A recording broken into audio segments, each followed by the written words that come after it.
میں یہ پوچھنا چاہتا ہوں کہ یہ عمران نیازی نے کون سی سلیمانی ٹوپی پہن رکھی ہے کہ پاکستان کی عدالتیں، پاکستان کا قانون، پاکستان کا آئین سب اس کے آگے بے بس ہے۔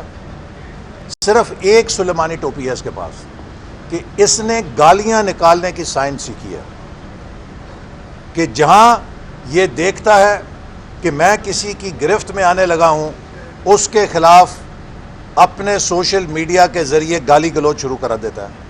تو کیا اب پاکستان میں فیصلے اس بنیاد پہ ہوں گے کہ کس کے پاس گالیاں نکالنے کی زیادہ بڑی طاقت ہے؟ کیا پاکستان میں فیصلے آئین اور قانون کی روشنی میں ہوں گے یا کسی کی گالیاں نکالنے کی صلاحیت کو دیکھ کر ہوں گے؟ عمران نیازی کی 7 ماہ تک پنجاب صوبے کے بلدیاتی اداروں کی حق حکمرانی کو غیر آئینی طور پہ سلب کرنے، تباہ کرنے کے فیصلے کو عمل درآمد نہیں ہو سکا، اور حکومت نے اپنی مرضی کے ساتھ آخری مہینے میں جب ان کی مدت ختم ہونے لگی تھی ان کو بحال کر کے بس اشک شوئی کے طور پہ وہ سارا کام کر دیا۔ میں حیران ہوں، مجھے توہین عدالت کا کیس بھگتنا پڑا۔ جسٹس مظاہر نقوی صاحب نے مجھے عدالت کے ادب کا سبق پڑھایا، اس کیس میں بڑے ادب کے ساتھ میں نے سیکھا، پڑھا۔ کس جرم کے اوپر؟ کہ یہاں پہ ایک دفعہ جسٹس ثاقب نثار صاحب نے عدالت میں بیٹھ کے کہا ایک وائس چانسلر کو کہ آپ کو احسن اقبال نے سفارش کے ساتھ لگایا۔ تو میں نے ایک سیمینار میں کہا کہ چیف جسٹس صاحب، آپ کو یہ کس نے حق دیا ہے کہ آپ مجھے سنے بغیر میرے اوپر اتنا بڑا الزام لگائیں؟ میں تعلیم میں کسی نااہل شخص کو لگوانا اپنے لیے گناہ کبیرہ سمجھتا ہوں، اور میں نے ہمیشہ میرٹ کے اوپر تعلیم میں اور ہر جگہ تقرریاں کی ہیں۔ تو آپ نے مجھے سنے بغیر، ہماری بھی عزت ہے، اگر آپ کی عزت ہے تو ہماری بھی عزت ہے، آپ نے اتنا بڑا الزام مجھ پہ لگا دیا۔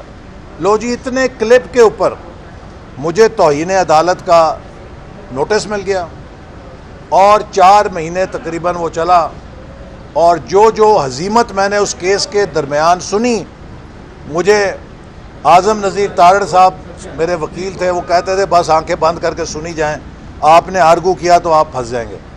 بہرحال وہ کسی طرح اس سے چھٹے ہم نکلے۔ تو میرا مقصد ہے کہ میں نے تو ایک اتنی سی بات کے اوپر کہ جو چیف جسٹس ثاقب نثار نے کی تھی، اس کے جواب میں کہا کہ مجھے سنے بغیر آپ نے میرے پہ اتنا بڑا الزام کیوں لگا دیا؟ آپ پاکستان کے کسٹوڈین ہیں انصاف کے، مجھے آپ چارج شیٹ کرتے، مجھے آپ نوٹس دیتے کہ بھئی کیا تم نے کوئی سفارش پہ کسی کو لگایا؟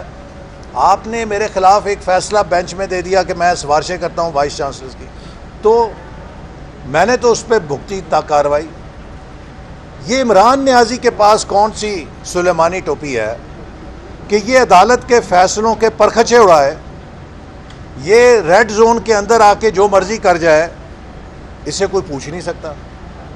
ایک یک طرفہ طور پہ وہ چلی جا رہا ہے، پورے ملک کے ساتھ کھیلی جا رہا ہے۔ اور اب آپ نے دیکھا کہ جس طرح کی میچ فکسنگ ہوتی ہے، اس طرح کی کیس فکسنگ کی باتیں آ رہی ہیں مبینہ طور پہ۔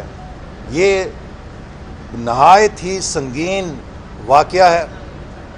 ہم پاکستان کی سپریم کورٹ کا ادب کرتے ہیں، چونکہ اگر سپریم کورٹ بے توقیر ہوگی تو رول آف لا بے توقیر ہو جائے گا۔